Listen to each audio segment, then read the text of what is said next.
l'interview du jour, je suis avec Richard Streux, le président du cabinet de conseil Raisonnéo. Bonjour Richard. Bonjour Aude.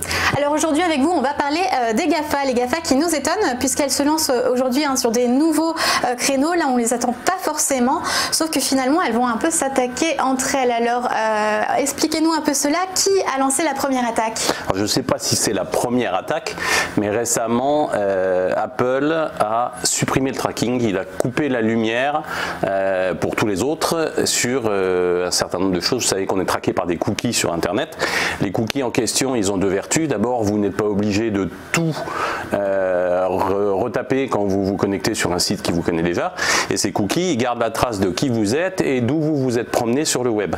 Et ils ont une deuxième vertu, c'est que pour la publicité, ils permettent d'aller redonner de la publicité ciblée à quelqu'un qui est déjà passé par là. Ben, Apple a décidé de réduire drastiquement la visibilité là-dessus. Donc il y a les cookies qu'on appelle first party, qui sont ceux posés par le site. Ceux-là, ils vivront encore un tout petit peu, mais ils vivront que 7 jours, ce qui n'est pas beaucoup, et les autres sont carrément virés. Donc la conséquence, c'est que pour les e-commerçants, par exemple, qui ont un business où le cycle de vente est plus long que ça va être un peu compliqué parce qu'ils ne pourront pas vous recibler en vous disant mais t'es sûr, t'as demandé un voyage Tunisie la semaine dernière, t'es sûr que tu le veux pas, t'es sûr que tu le veux pas.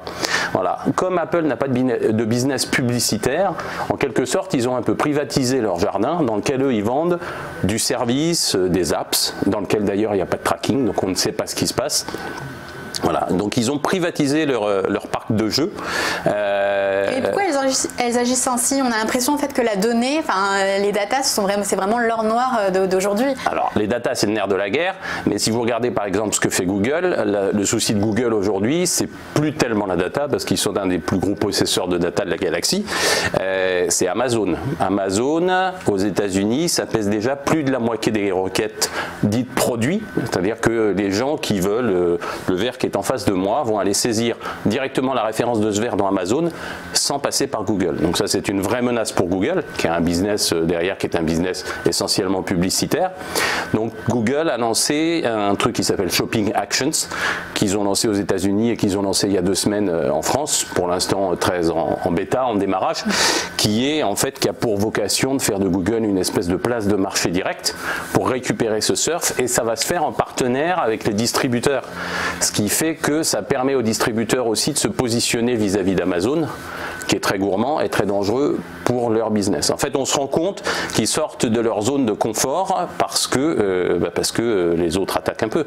De la même façon que Facebook a pris beaucoup de place sur la vidéo. Aujourd'hui, le développement publicitaire de la vidéo, il est beaucoup sur les réseaux sociaux.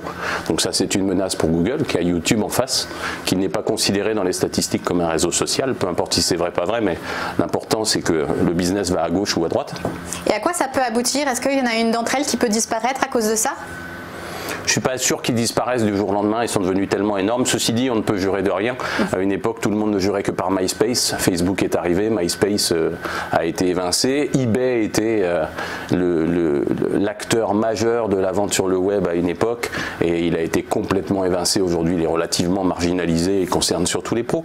Donc je ne sais pas s'ils mourront. Ils ont tous privatisé un jardin. Donc Google, à partir du moment où vous naviguez dans un produit de Google, donc dans Gmail, dans YouTube, etc., on sait ce que vous avez fait, on sait où vous allez. Quand vous êtes dans l'univers Facebook, on sait ce que vous avez fait, on sait où vous allez, mais les autres ne savent pas vraiment. Et en fait, ça, c'est vraiment de l'or noir, effectivement. Et ils privatisent tous leur jardin, même Microsoft, puisque Bing, globalement, la part de marché de Bing en France, elle est nettement plus petite, mais eux, ils ont tout le surf des entreprises, par exemple, chez qui le DSI a dit, voilà, c'est Microsoft avec Windows 10 et Edge, et tu touches pas à la configuration. Donc, ces gens-là, eux, vont surfer forcément sur Bing. Donc chacun privatise son domaine avec probablement l'envie d'aller vers un système à la WeChat comme chez les Chinois. De plus en plus intégré, où tous les services sont intégrés. Voilà, il y a un Google Pay, il y a un Apple Pay. Apple est déjà dans ce modèle-là et eux se foutent de la pub puisqu'ils n'ont pas de business publicitaire. Mais tout le monde a envie d'aller vers un business comme celui-là. J'étais la dernière fois dans une journée de start-up où j'ai vu une jeune chinoise qui a fait HEC, qui est en France et qui a ouvert une start-up qui se développe comme ça et qui fait en fait l'interface entre tous les services WeChat auxquels les Chinois sont habitués à accéder et les services de paiement en France pour permettre aux touristes chinois de dépenser comme s'ils étaient chez eux. Voilà. Et ça ramène un montant financier absolument colossal. Donc tout le monde a probablement envie d'aller vers ce modèle-là. Si Google réussit son coup sur Shopping Actions, ils vont obtenir un contrepoids à Amazon qui ne deviendra pas l'espèce de source unique de recherche produits qu'ils ont envie de devenir. Ça fera peut-être baisser l'indemnité de la femme de Jeff Bezos, mais voilà. Je pense que chacun a envie de se positionner là-dedans.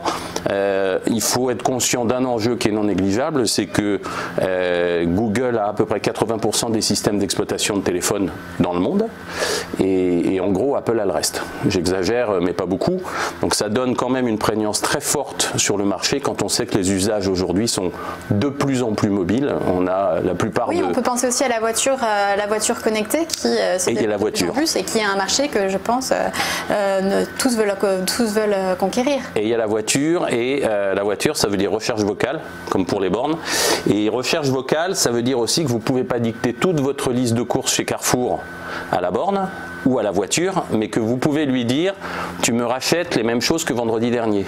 Et ça, en revanche, c'est un vrai combat et un vrai débat. C'est pour ça que Google s'associe avec Carrefour, avec des gens comme ça. Parce que si on est capable de récupérer cette requête-là, elle a une vraie valeur financière. Et Amazon, aujourd'hui, essaye de faire ça avec Alexa et Echo. Et de l'autre côté, on a Google avec la borne Home, mais surtout avec la voiture et les téléphones. Et est-ce qu'on peut rapprocher ça justement d'un impérialisme économique ? Alors on pourrait rapprocher ça d'un impérialisme économique parce que quand on voit ce qui se passe quand Emmanuel Macron dit on va taxer les GAFA, eh ben, il y a Trump qui dit tu touches pas à mes GAFA parce que c'est mon PIB, pas question de toucher mon PIB. Donc on sait qu'on a des équilibres derrière qui sont importants, ce qui est d'autant plus drôle que Trump déteste les GAFA, il les déteste, mais c'est quand même du blé qui rentre aux États-Unis. Donc on a des enjeux qui sont effectivement assez importants et oui on peut parler d'impérialisme parce que on a aujourd'hui en France par exemple il y a un duopole publicitaire quasiment où 85% des budgets publicitaires digitaux vont chez Google ou chez Facebook, à la louche. Hein. Et Facebook est en perte de vitesse, mais ce qui s'en va de chez Facebook va chez Instagram. Donc tout ça rentre dans les mêmes poches au final. Donc effectivement, ça commence à être un poids un peu important. Et moi, j'aimerais pas vivre comme les Chinois, c'est-à-dire que WeChat, il y a tout dedans, mais si vous avez vu ce qui se passe avec les caméras et la capacité à être tracé et qu'on vous refuse de sortir du pays si vous n'avez pas bien promené votre chien ou pas payé vos impôts le jour dit, j'ai pas très envie de vivre comme ça. Donc je pense que je dirais les freins libertaires qu'on a, et c'est une très bonne chose dans les pays occidentaux, pour l'instant nous protègent quand même un petit peu de tout ça, ce qui n'est pas le cas chez les Chinois. Mais pour éviter ça, il faut qu'il y ait une concurrence, donc il faudrait que notamment il y ait un nouvel acteur, et pourquoi pas un nouvel acteur européen ? Pourquoi pas, ceci dit, à l'heure qu'il est, je le vois pas, je le perçois pas, mais enfin ça peut venir de pas grand chose, hein, le mythe de garage. Et il y a quand même des boîtes qui ont été rachetées ensuite par Instagram ou par Google ou par je me souviens plus laquelle c'est d'ailleurs, donc je vais dire une bêtise, mais ils étaient 12, ils ont été vendus je ne sais combien de centaines de millions de mémoire, c'est à Facebook, et avec quasi pas de valeur dedans, avec juste un grand nombre d'utilisateurs, mais pratiquement rien derrière. Donc ce qui est certain, c'est qu'aujourd'hui ces acteurs-là ont le cash qu'il faut pour acheter un autre acteur, soit quand il les dérange, soit quand il produit une techno qui peut leur servir. Effectivement, ils ont les moyens et les ressources. Merci beaucoup à Richard Strul. Je rappelle que vous êtes le président du cabinet de conseil Réseau Néo.